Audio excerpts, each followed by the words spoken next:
पिछली एपिसोड में हमने देखा कि गॉड्स अपना फाइटर चेंज कर लेते हैं। फिर हमें बताया जाता है अरीना में एंटर होता है ज्यूस। अभी हरमिस साउंड बजाता है और ज्यूस मस्कुलर हो जाता है। उसी तरह ब्रूनेल सोच रही होती है, मैंने सोचा था कि ज्यूस लास्ट बैटल में आएगा। ये मैंने नहीं सोचा था कि ज्यूस सेकंड राउंड में ही आएगा फाइट करने के लिए। तो सेकंड राउंड स्टार्ट होने से पहले हमें कुछ पीछे के सीन दिखाया जाता है, जहाँ पर 4 हाथों वाला सेकंड फाइट करने के लिए आ रहा होता है। 4 हाथों वाला कहता है मुझे अपने दिमाग को शांत रखना होगा, अगर मेरा दिमाग पागल हो गया तो मैं राउंड स्टार्ट होते ही पहले ही उसे फाइटर को मसल कर रख दूंगा। तब कोई इसके पीछे हाथ रखता है और 4 हाथों वाला पीछे मुड़कर देखता है तो तब वो कहता है क्या हुआ ज्यूस। 4 हाथों वाला कहता है क्या तुम मुझे यहाँ पर चेयर करने आए हो। ज्यूस कहता नहीं, सेकंड राउंड में मैं फाइट करूँगा। 4 हाथों वाला बोलता है ये तुम क्या बोल रहे हो, सेकंड राउंड में मैं फाइट करने वाला हूँ।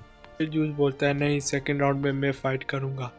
4 हाथों वाला बोलता है तुमने मुझे सेकंड राउंड के लिए भेजा था और कहा था फाइनल राउंड में तुम फाइट करोगे। और वो फिर कहता है ज्यूस से कि भूल जाओ, तुम सेकंड राउंड में कभी भी फाइट नहीं करोगे क्योंकि आज ही मेरा खून गर्म हुआ है और अपने गंदे हाथ मुझ में से हटाओ। ज्यूस फिर दोबारा से बोलता है नहीं, सेकंड राउंड में मैं फाइट करूँगा। फिर 4 हाथों वाला चिल्लाते हुए बोलता है कि तुम्हें एक बात पर मेरी बात समझ नहीं आती, मैंने तुम्हें कहा ना कि सेकंड राउंड पर मैं फाइट करूँगा। फिर ज्यूस 4 हाथों वाले को नीचे दबोच देता है और घुटनों वाले बिठा देता है। फिर ज्यूस कहता है मैं सेकंड राउंड में फाइट करूंगा, तुमने सुना नहीं। फिर 4 हाथों वाला ज्यूस का हाथ अपने कंधे से हटा देता है। 4 हाथों वाला कहता है मैं समझ गया, तुम मेरी बात नहीं समझना चाहते, अच्छा तो तुम मुझसे फाइट करना चाहते हो। 4 हाथों वाला ज्यूस को कहता है तो मैं रेडी हूँ फाइट करने के लिए तुमसे। फिर तुम्हें पीटने के बाद मैं सेकंड राउंड में फाइट करूँगा। यहीं पर खड़ा हरमिस सोच रहा होता है अब मज़ा आने वाला है। ज्यूस और 4 हाथों वाला एक दूसरे को गुस्से से देख रहे होते हैं। 4 हाथों वाला कहता है मेरे पास कोई चॉइस नहीं। ठीक है, कहता है ठीक है तुम सेकंड राउंड में फाइट कर सकते हो। 4 हाथों वाला कहता है कि तुम पहले इंसान हो जो मेरे साथ ये काम कर जिंदा बचा है। ज्यूस हंसता हुआ अरीना की तरफ आगे बढ़ जाता है। यहीं पर हरमिस सोच रहा होता है अभी मुझे मज़ा आएगा, लेकिन ये तो डिसअपॉइंटमेंट था। और अभी हमें दिखाया जाता है प्रेजेंट, जिसमें ज्यूस अपनी मस्कुलर बॉडी के साथ खड़ा हुआ होता है। सब लोग उसे चीयर कर रहे होते हैं। अभी हेमडल बोलता है ये वो बैटल है जिसका आप सभी लोग इंतजार कर रहे थे, एक dream battle, juice versus Adam. और ज्यूस अब एडम के पास दौड़ते हुए आता है और कहता है कि तुम कौन से वेपन के साथ फाइट करने वाले हो, और कहता है कि तुम भी किस वल्केनी के साथ मर्ज हुए हो, मुझे बता दो कि तुम कौन सी वल्केनी के साथ मर्ज हुए हो, और अगर तुम किसी भी वल्केनी के साथ मर्ज नहीं हुए तो तुम मेरे सामने 1 मिनट भी नहीं टिकोगे। अब एडम ऊपर की तरफ इशारा करता है और कहता है कि तुम खुद क्यों नहीं देख लेते। और सब लोग ऊपर की तरफ देखते हैं। ऊपर एक पेगासस होता है जिसके ऊपर वल्केनी बैठी होती है। तो वहाँ पर ब्रूनेल कहती है ये वल्केनी एडम के लिए बहुत सूटेबल है। द नेगरलीक, अभी नेगरलीक ऊपर से कूदती है, कहती है एडम मुझे जल्दी से अपना हाथ दो, ये सही टाइम है। और अब एडम अपना हाथ देता है और नेगरलीक अब एक वेपन में चेंज होती है। देखकर सारे लोग हैरान हो जाते हैं कि अब एडम कौन सा वेपन चुनेगा। एडम चुनता है नकल पंच, जो ये देखकर सभी लोग हैरान हो जाते हैं। तभी एडम बोलता है ये मुझे पसंद आया। अब स्टार्ट हो जाती है फाइट। अभी वहाँ पर उसके 2 बेटे बोल रहे होते हैं पापा उनके मुंह पर पंच करना। ये देखकर जूस कहता है कि तुम सच में उन नकल्स को मेरे ऊपर इस्तेमाल करने वाले हो। और एडम बोलता है हाँ मैं उन्हें इस्तेमाल करूँ। एडम पूछता है तुम कौन सा वेपन यूज़ करने लगे हो, जिस पर जूस बोलता है अपने पंच का यूज़ करने लगा हूँ। जूस एडम पर अटैक करने के लिए आगे आता है, वो इतनी तेज से पंच करता है। एडम वो पंच आसानी से डॉज कर लेता है। ये सब कुछ ह्यूमन देखकर खुशी से चिल्लाने लग जाते हैं। वहाँ पर ये देखकर एरिस कहता है कि ये इंसान एक जूस का पंच ब्लॉक करने पर खुश हो रहे हैं। अब जूस एडम को पंच मारने के लिए आगे बढ़ता है और वो लगातार मुक्के चलाता है और धीरे धीरे अपनी पंचेस की स्पीड भी बढ़ा रहा होता है। अभी एडम उन सारी पंचेस को बहुत आसानी से डॉज करता है। जूस अपनी टेक्निक म्यूटो यह इस्तेमाल करता है। एडम उसे भी बहुत आसानी से डॉज कर लेता है। अब उनकी पंचों की स्पीड बड़ी तेज होती है, तब भी एडम उन पंचों को आसानी से ब्लॉक कर लेता है। तब जूस अपनी नेक्स्ट टेक्निक मारता है जिसका नाम होता है डिवाइन एस। वो एडम की तरफ किक करता है। वहाँ पर देखकर हैरिस बोलता है लगता है बैटल ओवर हो चुकी है, लेकिन वहाँ पर एडम उसे भी डॉज कर लेता है। यहीं पर हेमडल बोलता है कि जूस के सारे अटैक ब्लॉक कर लिए एडम ने। जूस बोलता है मैं तुमसे इम्प्रेस हुआ अगर तुम ऐसे ही नहीं भाग सकते। और अब एडम जंप करना शुरू करता है। एडम कहता है ये कैसा रहेगा। एडम जूस को एक पंच करता है।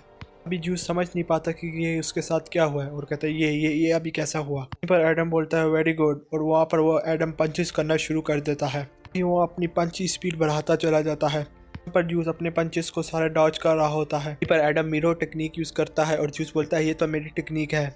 वहीं पर एडम इतने ज़्यादा पंचेस मारता है जूस को और फिर एडम अपनी डिवाइन एस टेक्निक से एडम को किक भी करता है। तो वही जूस का अटैक होता है, ये उसी पर ही इस्तेमाल करता है। सब लोग वहाँ पर बैठे हुए हैरान हो जाते हैं और ये सब कुछ देखकर एरिस को भी कुछ समझ नहीं आता। वहीं पर बैठा हुआ हेमडल भी काफ़ी ज़्यादा हैरान हो जाता है। फिर हेमडल बोलता है उसने जूस के अटैक को कभी ब्लॉक ही नहीं किया, उसने जूस के अटैक ही जूस पर ही इस्तेमाल किए। पर सारे ह्यूमन बैठे हुए काफ़ी ज़्यादा खुश हो जाते हैं और गोल भी बोलती है मुझे इतना पता ही नहीं था कि ह्यूमन काफ़ी ज़्यादा स्ट्रांग हो सकता है। पर ब्रूनेल बोलती है एडम का बर्थ एक बिगिनिंग था। ब्रूनेल कहती है ये एक स्पेशल तरह की ताकत है जो कि सब गॉडों की ताकत को कॉपी कर सकता है। पावर को डिवाइन रिफ्लेक्शन कहा जाता है। फिर अरीना में वहाँ पर जूस मुस्कुरा रहा होता है और कहता है बहुत अच्छे बहुत अच्छे, इन 1000 सालों में मुझे कभी इतना मज़ा नहीं आया जितना कि आज तुमसे लड़ने में आ रहा है। वहाँ पर जूस अपनी एक कोई नई टेक्निक यूज़ करता है और वहाँ पर हैरिस कहता है कि ये अपनी किक से बेटर एंड करना चाहता है। अब जूस एडम की तरफ चारों तरफ से बहुत तेज़ी से घूमने लग जाता है। अब जूस एक तेज़ी से किक करता है एडम को, उसके पास आके वो भी आसानी से डॉज कर लेता है एडम उस किक को। एडम वही कॉपी कर लेता है सारा कुछ और वही किक करता है जिससे जूस उड़कर काफ़ी ज़्यादा दूर गिर जाता है। ये देखकर हैंडल कहता है जूस नीचे गिर चुके हैं और ये कैसे हो सकता है, जूस नीचे गिर गए हैं। ये देखकर वहाँ पर सारे ह्यूमन काफ़ी ज़्यादा खुश हो जाते हैं। वहाँ पर हैरिस बोलता है ये कैसे हो रहा है, इंसान बिल्कुल ऐसा है जैसे कि तुम अपने ही रिफ्लेक्शन के साथ लड़ाई कर रहे हो, ये इंसान कैसा बंदा है। वो एडम बोलता है ये मैं ऐसा नहीं करना चाहता था आपके साथ, लेकिन ये एक फ़ाइट है, मुझे माफ़ करो। जूस अभी दोबारा से खड़ा हो जाता है और वो कहता है मैं बहुत खुश हूँ, पहले मैं आज से ज़्यादा कभी भी खुश नहीं हुआ। जूस की मसल और ज़्यादा बड़े होने लग जाते हैं और अब बॉल डर जाती है, मुझे तो ये किसी भी एंगल से हैप्पी नहीं लग रहे। जूस बोलता है चलो देखते हैं कि तुम अभी इसे भी कॉपी कर सकते हो कि नहीं। वहाँ पर हर्नेस बोलता है कि ये वही मूव है हमारे ग्रैंडफादर वाला मूव। फिर हमें बताया जाता है बहुत सालों के बाद, बहुत हफ्तों के बाद, बहुत महीनों के बाद जूस अपने फादर के साथ लड़ रहा था, हम स्पेस को कंट्रोल करते थे। वहाँ पर यंग होता है जूस और वो बोलता है सर से हर राउंड जीता एक ही हिट होने के बगैर। मेरे फादर का लास्ट अटैक मुझे समझ नहीं आया क्या था वो, उसने मुझे कब हिट किया मुझे पता ही नहीं चला। हमें बताया जाता है उसने काफ़ी मेहनत करने के बाद अपने फादर का मूव को अपना मूव बना लिया। फिर हमें बताया जाता है ये पंच इतना ख़तरनाक है, इतना बहुत ज़्यादा ताकत वाला है कि जो टाइम को भी रोका सकता है। अभी वो पंच करने के लिए एडम की तरफ बढ़ता है। हमें बताया जाता है जूस का पंच हिट होने से पहले ही एडम वही पंच जूस को हिट कर देता है, वही पंच जूस को पड़ जाता है और जूस की हालत ख़राब हो जाती है। एडम कहता है क्या कूल अटैक था, ये अटैक करने के लिए शुक्रिया। देखकर सारे लोग काफ़ी ज़्यादा हैरान हो जाते हैं और ये देखकर सारे लोग हैरान हो जाते हैं ये कैसे हो सकता है, जो कि अपने आप को बहुत ताकतवर देवता कहते थे। फिर वहाँ पर जूस गिर कर लेट जाता है घुटने के बल। पर ब्रूनिंडा काफ़ी ज़्यादा खुश होती है और स्माइल करती है और यहीं पर हमारी एपिसोड ख़त्म हो जाती है।